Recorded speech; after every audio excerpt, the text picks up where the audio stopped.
अस्सलाम वालेकुम dear students, कैसे हो आप लोग। उम्मीद है कि आप सब लोग बिल्कुल ठीक ठाक होंगे। तो आज की इस वीडियो में इंशाल्लाह हम लोग बात करेंगे कि who is in safe zone for the admission in Khyber medical university. तो वीडियो स्टार्ट करने से पहले आप सब लोगों से छोटी सी एक रिक्वेस्ट है कि अगर आप लोगों ने अभी तक चैनल को सब्सक्राइब नहीं किया तो काइंडली आप सब लोग चैनल को सब्सक्राइब कर लो, क्योंकि आप लोगों की तरफ से इनाम होता है, हमारे लिए मोटिवेशन होती है। सेकंड थिंग इज़ डैट आप सब लोग कोशिश करो कि वीडियो को बिल्कुल लास्ट तक देखो, सो दैट आप लोगों से किसी भी किस्म का पॉइंट, किसी भी किस्म की इन्फॉर्मेशन जो है वो स्किप ना हो। So without any further delay हम लोग चलते हैं अपनी वीडियो की तरफ। तो आजकल हर एक स्टूडेंट का यही क्वेश्चन होता है कि मेरा इतना एग्रीगेट है तो मेरा किस स्पेसिफिक फील्ड में जो है वो एडमिशन हो सकता है। ठीक है, तो इस टॉपिक पर हम लोग इंशाल्लाह इस वीडियो में इन डिटेल बात करेंगे। तो यार देखो, सबसे पहले हम लोग ये बात करते हैं, मोस्टली स्टूडेंट्स मुझसे ये पूछते हैं कि किसी स्पेसिफिक फील्ड के बारे में कि इसका लास्ट ईयर क्लोजिंग मेरिट क्या था। तो पहले मैं आप लोगों के इस क्वेश्चन का आंसर देना चाहता हूँ। देखो यार, 2021 और 2022 में KMU ने सिलेक्टेड स्टूडेंट्स की लिस्ट शो नहीं की। मतलब जो स्टूडेंट्स जिस स्पेसिफिक फील्ड में, जिस स्पेसिफिक कैंपस में सिलेक्ट हुए हैं, KMU ने उन स्टूडेंट्स की लिस्ट शेयर नहीं की। जबकि 2020 में KMU ने उनकी लिस्ट शेयर की थी, ठीक है, लेकिन उसके बाद ये जो पिछले रिसेंटली 2 साल गुजरे हैं इसमें उन्होंने कोई लिस्ट शेयर नहीं की। यही हमारे पास प्रोविजनल और फाइनल मेरिट लिस्ट होती है। ठीक है, अब इसमें से नहीं पता होता कि उन्होंने टॉप के कौन से लोग जो है वो सिलेक्ट किए हैं। ठीक है, जिससे हम लोग जो है वो अंदाज़ा लगा के आप लोगों को भी बताएं और उसी मेरिट से जो है वो अंदाज़ा लगा कर नेक्स्ट ईयर का मेरिट प्रिडिक्ट कर सकें। सो लिहाजा इसीलिए जो है वो मैं आप लोगों से यही कहता हूँ अक्सर स्टूडेंट्स को कि लास्ट टाइम KMU ने जो है वो सिलेक्टेड स्टूडेंट्स की मेरिट लिस्ट अपलोड ही नहीं की थी।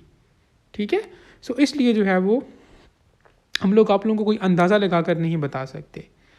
ठीक है, असल में बात इस तरह से है ना कि ये जो मेरिट लिस्ट का अक्सर स्टूडेंट्स मुझसे पूछते हैं कि मेरा इतना एग्रीगेट है। फॉर एग्जांपल कोई स्टूडेंट मुझसे पूछता है कि मेरा 78 एग्रीगेट है, क्या मेरा BSN में एडमिशन हो सकता है, क्या मेरा DPT में एडमिशन हो सकता है। तो यार उसके लिए भी आप लोग एक बात को समझने की कोशिश करो। देखो 78 एग्रीगेट ओवरऑल अगर हम लोग देखें तो बहुत अच्छा एग्रीगेट है, बहुत अच्छा एग्रीगेट है। लेकिन एक और चीज़ भी आप लोग देखो ना कि अब देखो ये किसी को नहीं पता कि अब 78 एग्रीगेट से आगे कितने लोग हैं। चलो अभी तो प्रोविजनल मेरिट लिस्ट अपलोड हो चुकी है, उससे अंदाज़ा हो सकता है कि आपसे आगे कितने लोग खड़े हैं।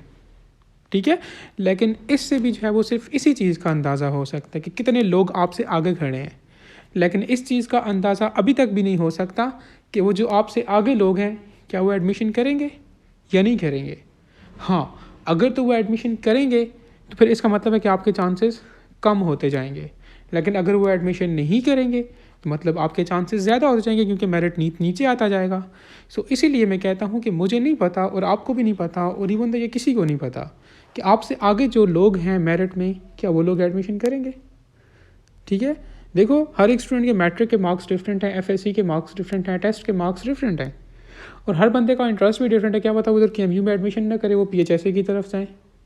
यही चीज़ मैं आपको समझाने की कोशिश भी करता हूँ कि देखो अभी ये जो प्रोविजनल मेरिट लिस्ट अपलोड हुई है ना, तो इसमें आई थिंक 2000 से ऊपर जो बच्चे हैं उनका आई थिंक 80+ एग्रीगेट है।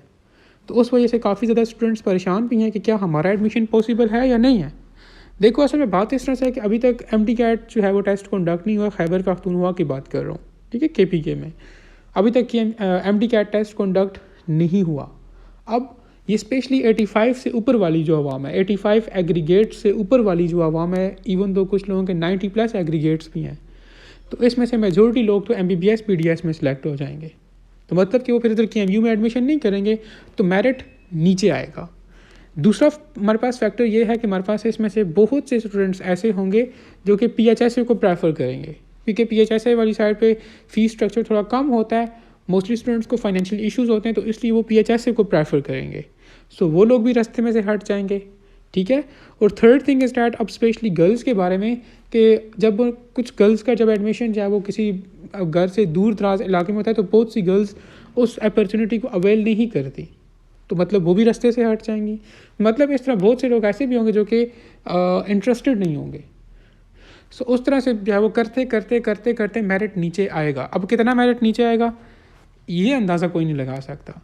ठीक है, अब ये किसी को नहीं पता कि ये जो 80 से ऊपर प्लस वाले एग्रीगेट वाले जो लोग हैं, इनमें से कितने लोगों का MBBS PDS में होगा, इनमें से कितने लोग PHSA की तरफ जाएंगे, इनमें से कितने लोग जो है वो एडमिशन छोड़ देंगे, वो एडमिशन ही नहीं करेंगे। तो यार आप लोग भी इस चीज़ को समझने की कोशिश करो कि ये चीज़ टोटली अनप्रिडिक्टेबल होती है, ठीक है। आई होप सो कि लाइक इसके बाद एटलीस्ट कोई ये क्वेश्चन नहीं करेगा कि मेरा इतना एग्रीगेट और मुझे बताओ कि मैं कौन से फील्ड में सिलेक्ट हो जाऊँगा। तो यार सारी चीज़ें मैंने आपके सामने रख दी। ये सिर्फ एक फैक्टर नहीं होता, इसमें बहुत से फैक्टर्स इन्वॉल्व होते हैं जो कि मैंने आप लोगों को जो है वो फिंगर्स पर गिन के बता दिए हैं, ठीक है।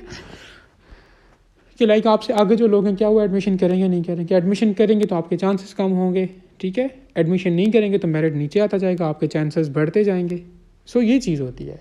तो इसलिए जो है वो मेरिट कोई भी आपको प्रिडिक्ट करके नहीं दे सकता, 100% प्रिडिक्ट करके नहीं दे सकता, लेकिन हाँ अप टू सम एक्सटेंट हम लोग मेरिट को प्रिडिक्ट कर सकते हैं। जैसे कि मैंने यहाँ पर लिखा कि student having aggregate 80+ are in safe zone for every field.